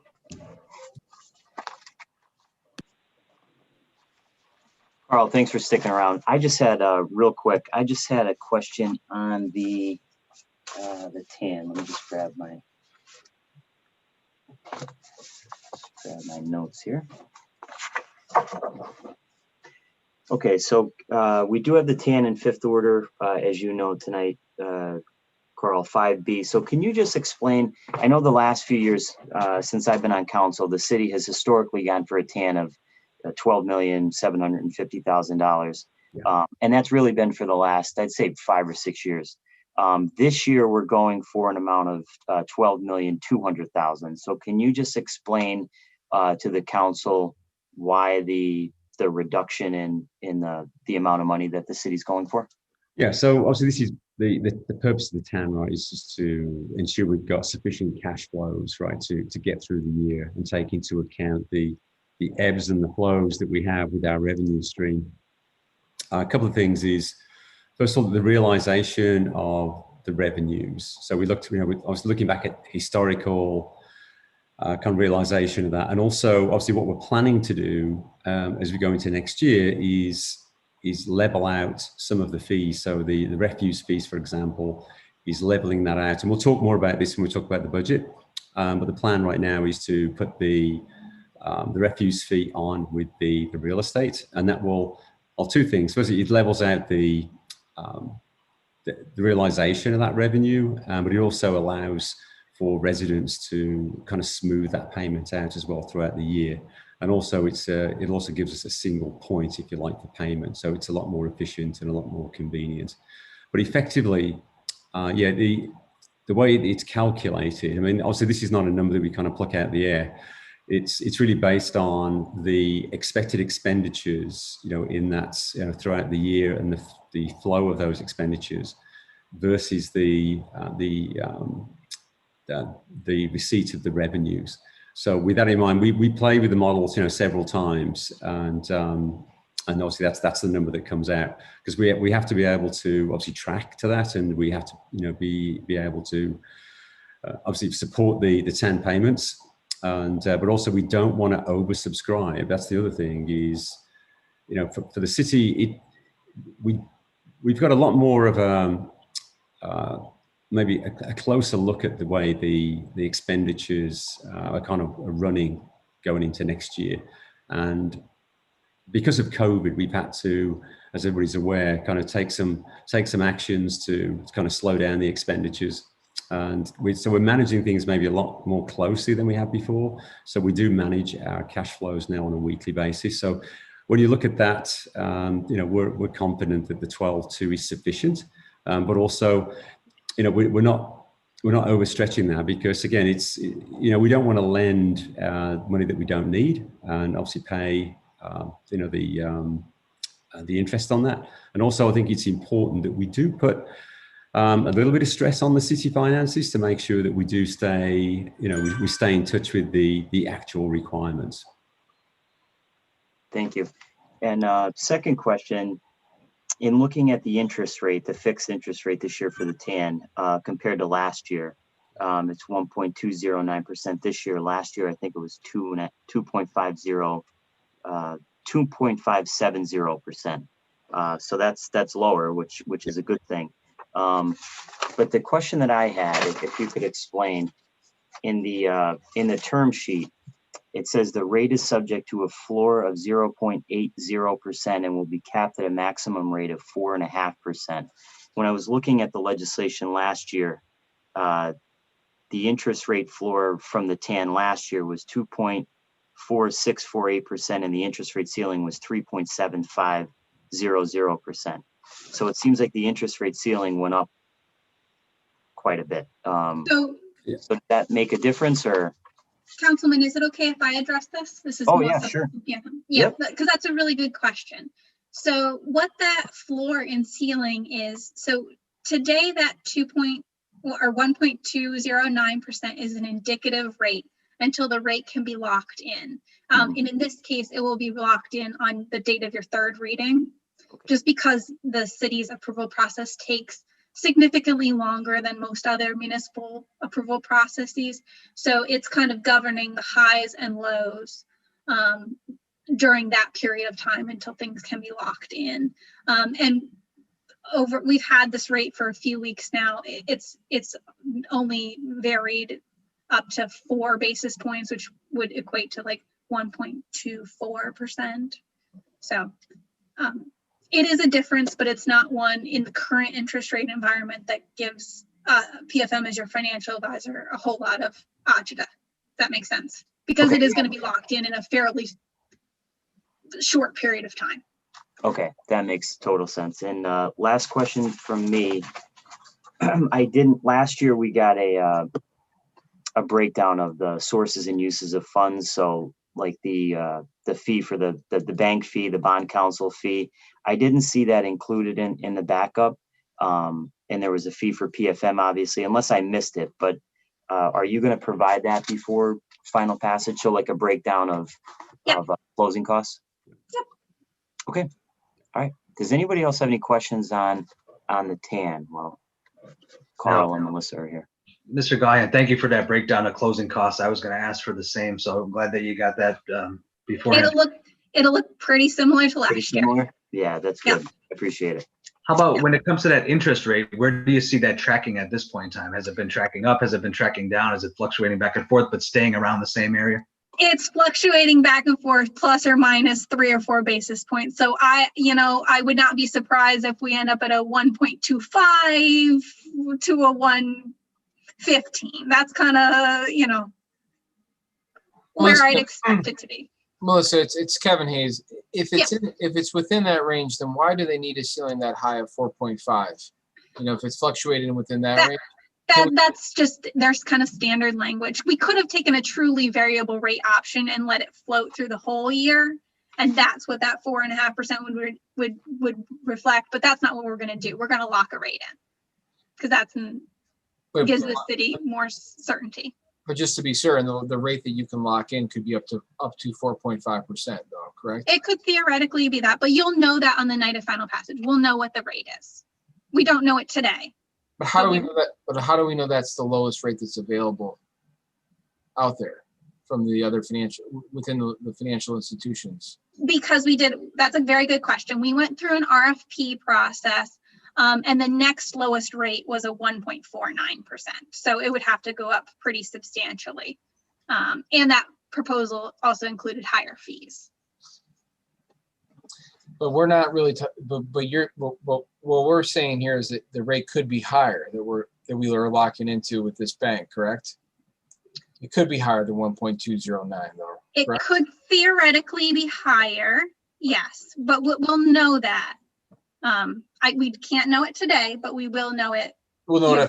We'll know it. So the ordinance that, or would the legislation that will be passed, would we be in position at that time, on that night to lock it in? Yeah, we'll get a final updated term sheet. Okay, then that's good. All right. Yeah. But I have a question. Okay, so I get the floor to ceiling because of our 3-read rule. Yeah. What if after the third read we don't like it? So are we? How long are we locked in? How long? Because I know in the district we had a timeline. If we didn't vote on it that night, all bets were off. So, third read comes around and it's close to 4, and we don't like it. Is there wiggle room? I mean, so we could theoretically, and I think we're getting like really into extreme scenarios here, but we could theoretically, if you wanted to do a special reading of something different, suspend the rules. Gotcha. You could do all 3 readings at once. The city has done that once before in 2014, I want to say.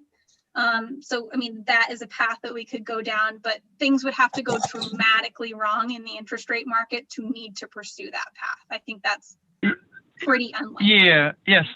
Yeah, sorry, this is Scott with PFM as well. Sorry, I couldn't get myself off you for a little bit. No, Melissa's absolutely right, but maybe one other thing that we can do is for your second reading next week, we can also give another indication as well, just to keep you up to date. So the interest rate risk can go both up and down. I mean, we're seeing the volatility, a couple basis points here and there, sort of up or down. So, you know, again, it's just something that we're keeping in touch with the bank. We'll keep your administration up to date, but we're happy to also zoom into your next meeting for the second reading as well to keep you up to date. But again, overall, as Melissa said, with the RFP process that we did, it was, you know, a good competitive bunch of proposals we received. This proposal from Webster Bank was, you know, by far in the better interest of the city from the fee perspective and from the interest rate perspective. So I think, you know, we have a lot of room here for rates to move around before the second place bidder would become better. So we'll just kind of keep in high communication with the administration and with you all between now and the time of the third reading. And Scott, this is Bill Gaughan. I know you've been working with the city now for a number of years, and it's safe to say that we were in much better position in terms of going for a TAN than we were when I first got on council, when it was just, you know, we were in a really tough situation. Oh, absolutely. I mean, yeah, since Melissa and I have been working with the city for quite a few years, we've seen the yield of your TANs come down from like 5.5% or so all the way. I mean, this is by far the lowest. We had a couple that were in the two handles, so kind of the high twos, I believe. We had one in the mid threes. So we were extremely pleased to see the various proposals come in at these levels. Now, granted, the short-term interest rates, because of what the Fed did earlier this year, the short-term rates are lower than they were in the past. However, credit spreads, which is another key component of how the banks set the rates, are also higher in today's environment. So the more challenged the credit of the city or the school district or the county, who's ever issuing the TAN, the higher that rate may be. But Bill, I mean, you absolutely spot on. This is by far the best rate that we've seen. So, you know, I think that's also acknowledgement of the initiatives that the city has been tackling and undertaking here, in addition to the overall interest rate environment that we're in. Thank you very much. You heard earlier about savings that doesn't impact your employees. This is another place that you'll get some. Yeah, definitely. Yeah, and Bill, remember we had that comment about the 511 decision recently. Again, we actually postponed the opening of the bid so that could actually, you know, possibly have an impact as well on the bidders. So, yeah, as I said, the credit ratings have a huge effect on that number. Yeah, good point, Carl. That was a good move to delay the receipt of those bids by a couple of days. Yeah, so very good point to note. Okay, thank you. Does anybody else have any questions for Carl or Melissa or Scott? Okay, Carl, Melissa, Scott, thank you so much for sticking around. We really appreciate it, and have a good night. Thank you very much. You bet. We'll see you. We'll see you next week. Thank you. Bye bye. Okay, thank you. Bye bye. Okay, very good.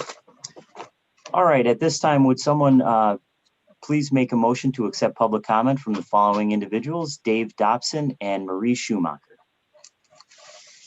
So moved. Second. There's been a motion and a second to accept public comment. Mrs. Reed, would you please read the comments into the record?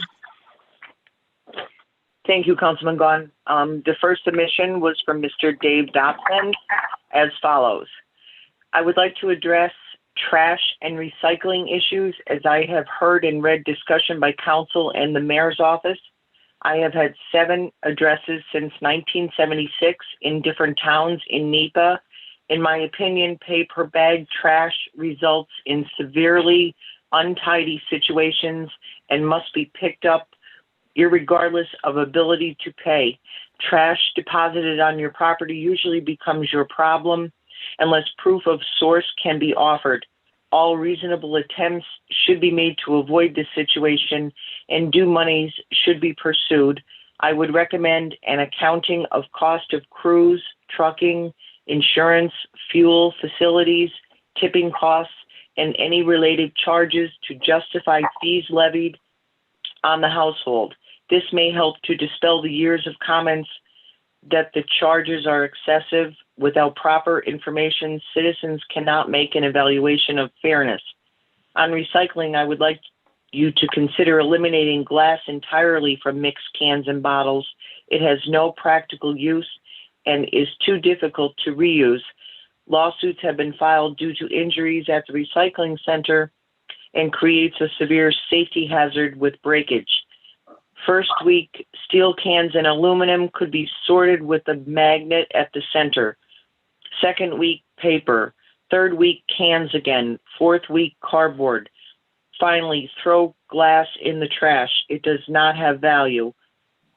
Flies when shattered, injures workers and enters into cans and must be manually removed. Again, that was submitted by Mr. Dave Dobson. The second submission submitted by Ms. Marie Schumacher as follows. Why is the city's website not secure?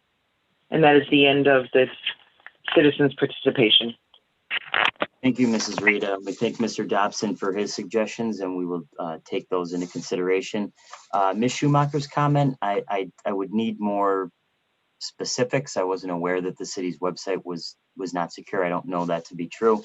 So we need more specific information on what Ms. Schumacher is referring to there. Anyone else on the question? All those in favor of accepting public comments signify by saying aye. Aye. Aye. Opposed? The ayes have it, and so moved. Mrs. Reed? Fifth order, 5A motions. Thank you, Mrs. Reed. Councilman Schuster, do you have any motions or comments at this time? Nothing at this time. Thank you. Councilman McAndrew, any motions or comments at this time? Yeah, I have a couple, and they're ongoing, and it's very disheartening, but I have to bring it back. So this one is from a couple years ago. So this is a property. I don't have the exact address, but it's on Lenahan Avenue, the 1200 block. The gentleman that actually, reached out to me also, put this out on social media that it's this property is in deplorable condition, meaning there's a huge amount of garbage and I can't even identify through the pictures. A lot of stuff in the yard. All right. I guess it's been going on. I guess he reached out to you, Mr. Gaughan. This goes back 3 to 4 years. So this is an issue. If Mrs. Reed could please look into. And this other one is, here we go again. So this is that garage. This is one of the garage I've been speaking of, right? So I brought it up 2 weeks ago. I went back to my notes. So they received, this certified letter that, you have 10 days. After 10 days, the LIPS department won't contact you. And, there'll be some, there's some citations. And then part of that letter, $500 a day. And then part of that says, okay, you have a month to appeal. The month ended the other day. And on Saturday, I drove by, and this is the property on 1149 Sloan Street. So I drove by Saturday. There's 2 tow trucks there. They're not towing vehicles that are parked illegally. They're bringing cars to be painted.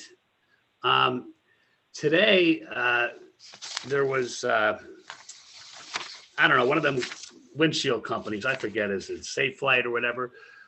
They're putting a windshield on a car that they're working on. And I guess, this continues. It's not being rectified. Now there's some vulgar language and there's some really, really loud music. People can't even watch their TV. So this has not improved. If anything, it has gotten worse. I have all the documentation here, what's supposed to be done, but obviously it's not being done. And it continues. I mean, every one of us here, we break the law, there's consequences. This is continuous for over a month. So I hate to bring it up again, but if you don't bring it up, it doesn't get fixed. So please, Ms. Reed, I'll send you some more of the information I have, but it's we have a bunch of emails on this. It's 1149 Sloan Street. And that is all I have. Thank you. Thank you, Councilman McAndrew. Dr. Rothchild, do you have any motions or comments? Yeah, I just wanted to make a comment. I know we had quite a few presentations and a lot of information thrown at us tonight, but I was very pleased to see the healthcare savings and the presentation by Willis Towers. And yeah, I'm just excited that already there have been those changes without it affecting those who are involved in the plan. That was all that I had for tonight. Thank you. Okay, thank you. And Councilman Donahue, do you have any motions or comments? I would just like to start off by congratulating Scranton's own Joe Biden as becoming president-elect. I had the opportunity while I was in college to intern in then Senator Biden's Senate office on his presidential campaign in 2008. And also I worked on his Senate campaign in 2008. And I could guarantee that I know that he'll work for all of us, whether we voted for him or not. Now going to the Birch Street issue again, I think we need to call in American Water for some sort of update. There was a point last week where there was Birch Street's closed, Mattis Ave was closed, and also Elm Street was closed in the same day. That's 3 of the 5, access points from Southside into the flats. And then on top of that, you add, all the construction that's happening on Cherry Street at the Scranton Counseling Center, and it really does become a pretty big headache down there. So I just think we need to start coordinating this stuff better, so it's not affecting, full neighborhoods. People get in their routines and they go the same way every time, and it's just really just becoming an issue down there. So I really think we need to reach out to American Water, just to have a sit down with them and maybe try to start coordinating some of this stuff a little better. Also, Ms. Reed, I think it was back in June or July. I gave you an address. It was 518, 520 Emmett Street, about a storm drain. It still hasn't been fixed, and I guess it just continues to get worse. And now it's at the point where you could see the brick that was under the road. So the storm drain is literally just falling in. If we could send that out to DPW and or the water company. Also, I got a few calls on the 200 block of Prospect Avenue.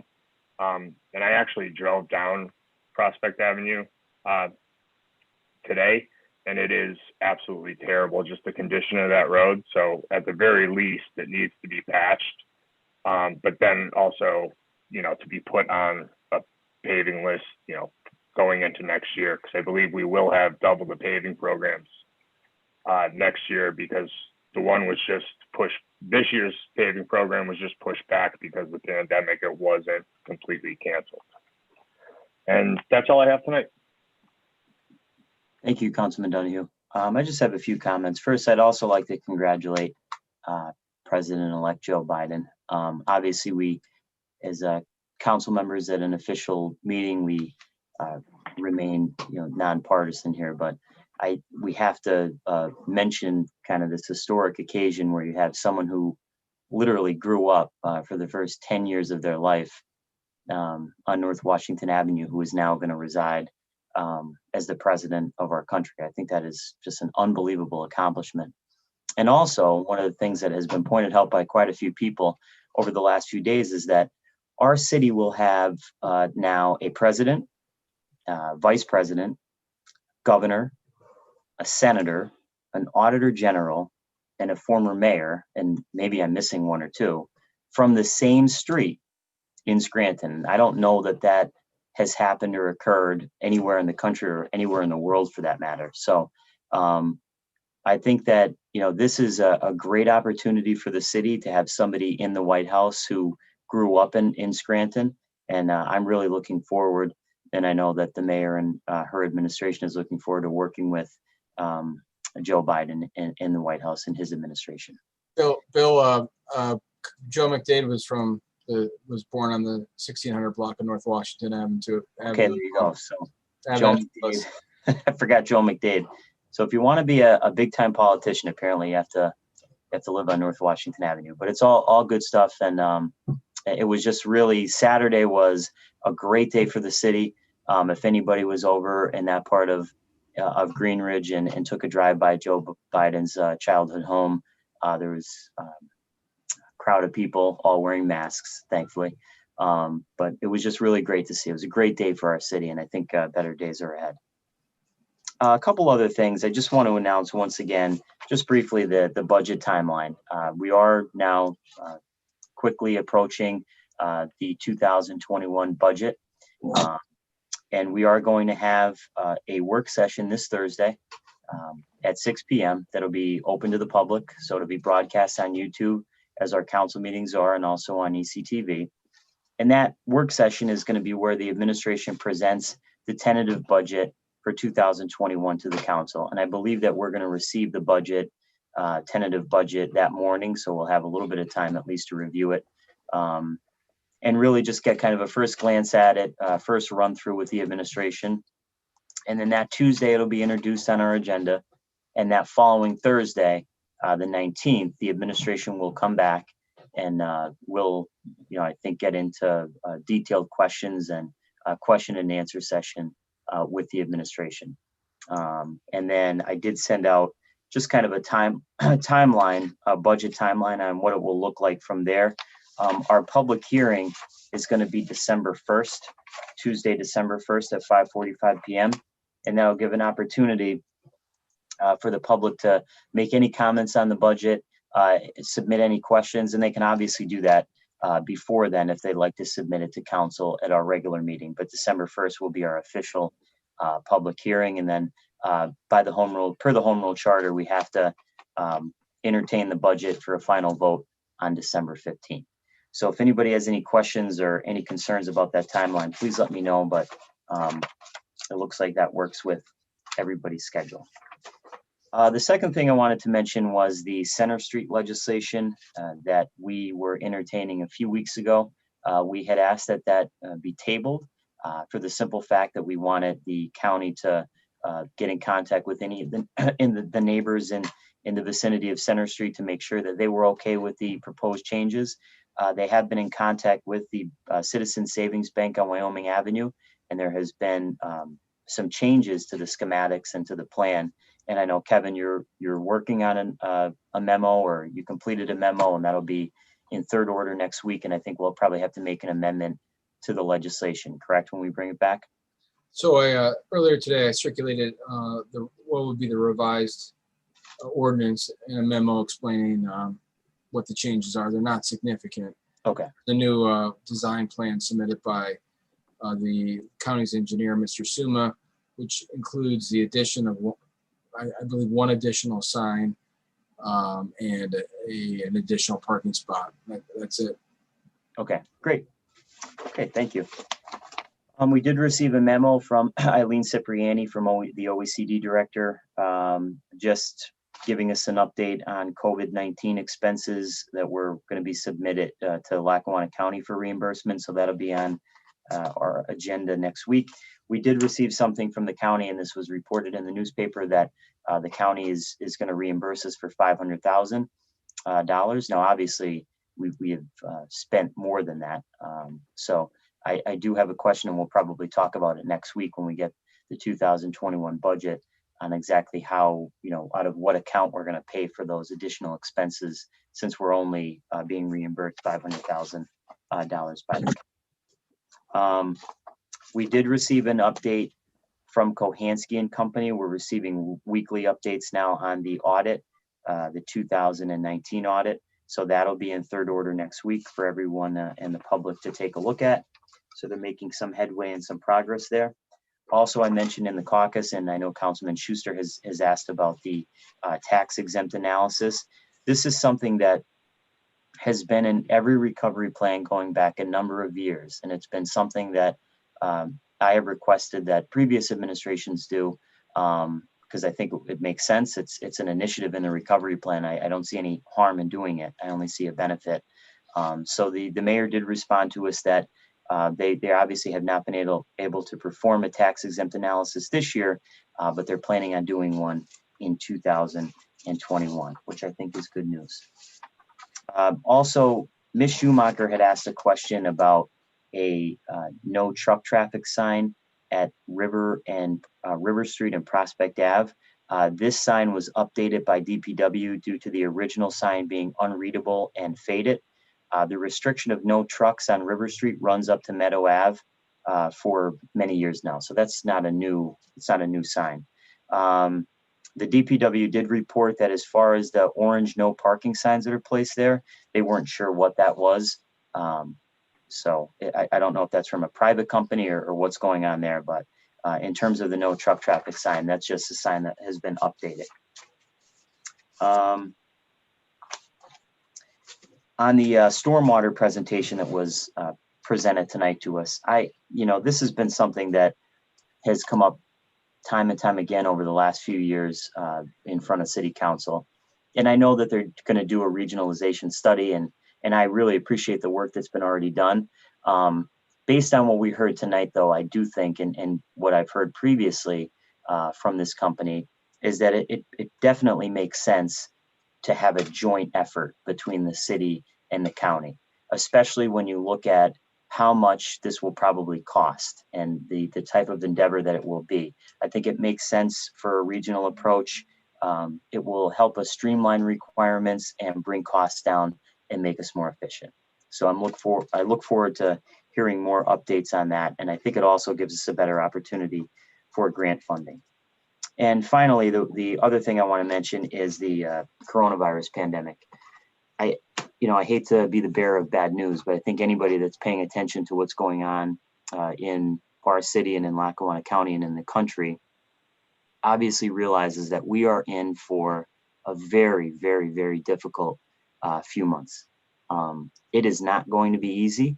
The number of hospitalizations, the number of cases, it just seems every time I open the newspaper or get an update on it, it just continues to go up at a rate that is out of control, not only in Lackawanna County, but across the state and across the country.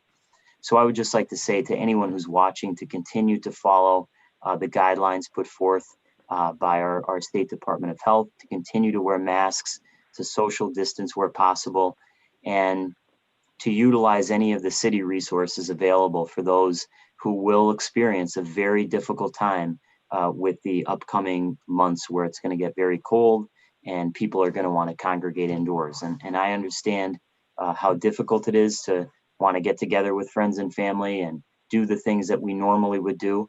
But we really need to watch out and look out for one another.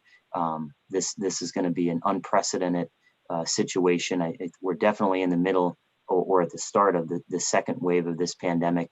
There was recently, I think, good news about a potential vaccine, but I think people should really start preparing that it is going to get worse, much worse, before it gets better. So as city officials, we always want to make people aware of that, and I'm sure everybody watches the news and is aware, but I am very concerned, I have to be honest, on what lies ahead for the next few months. But I am comforted in the fact that the mayor and her administration is meeting with, I think weekly or bi-weekly, with the officials in our local hospitals, our local medical professionals, and we are as city officials on top of it in case there were to be a major outbreak. And we do have the Sereni Center for a second kind of site for a hospital, a field hospital, if we did need it. And hopefully it won't get to that point. So that's all I have for tonight. Mrs. Reed? Thank you. 5B, for introduction and ordinance authorizing the issuance of a tax and revenue anticipation note series of 2021 in the principal amount not to exceed $12,200,000, providing for the dated date, interest rate, maturity date, redemption provisions, payment and place of payment in respect of the note, accepting the proposal attached hereto as Exhibit B from the financial institution named therein for the purchase of the note, naming a sinking fund, depositary paying agent, authorizing the proper officers of the city to execute and deliver the note, and certain other documents and certificates in connection therewith, authorizing and directing the preparation, certification, and filing of the necessary documents with the Department of Community and Economic Development of the Commonwealth of Pennsylvania, setting forth a form of the note.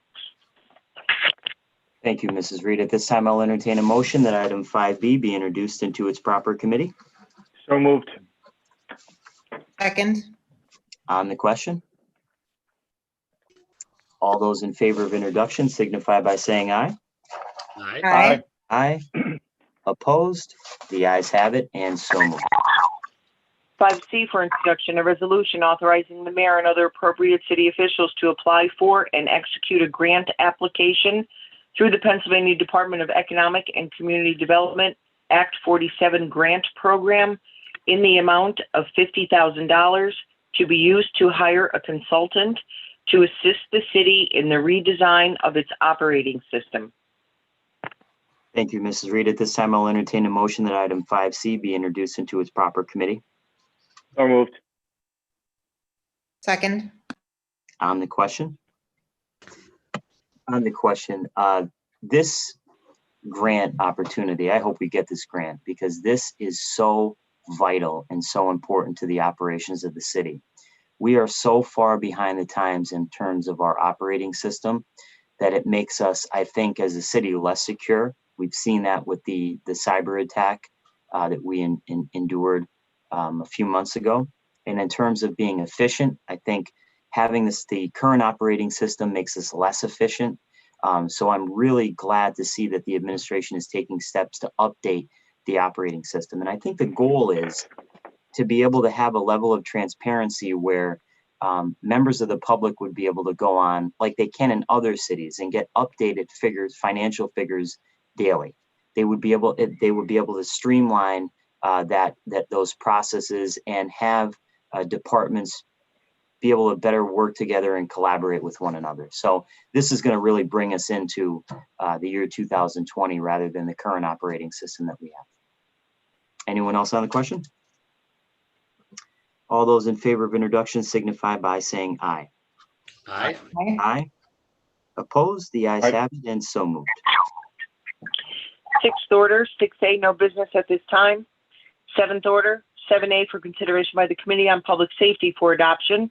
File of the Council number 32, 2020, authorizing the mayor and other appropriate officials of the city of Scranton to donate an obsolete and inactive fire engine to Johnson College for use.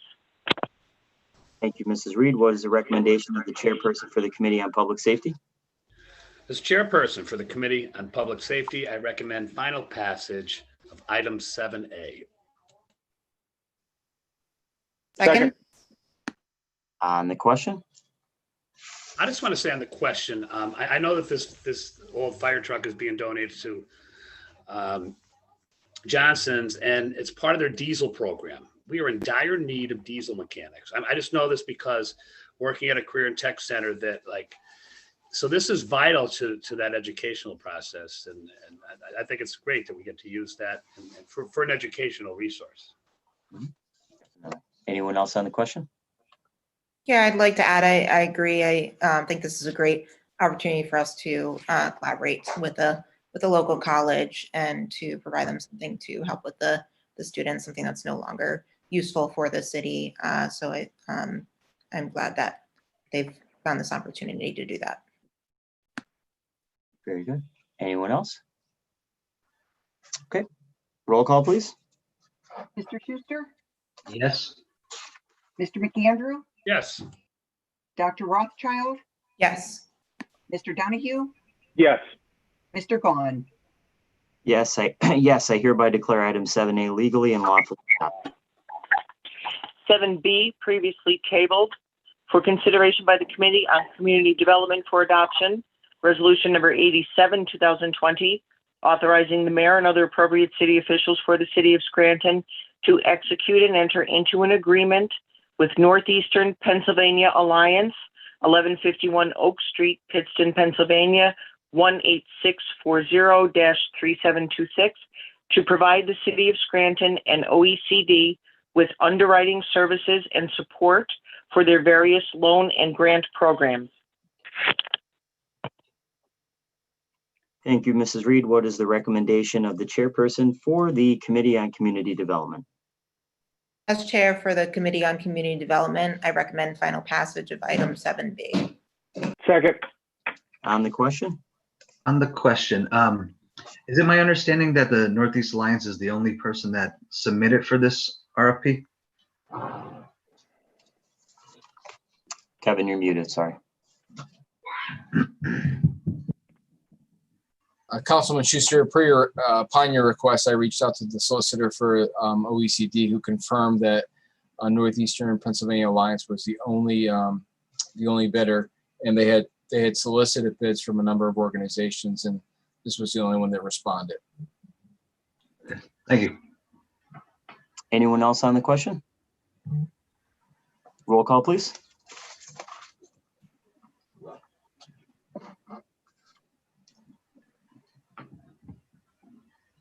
Kathy's muted as well, or I'm sorry.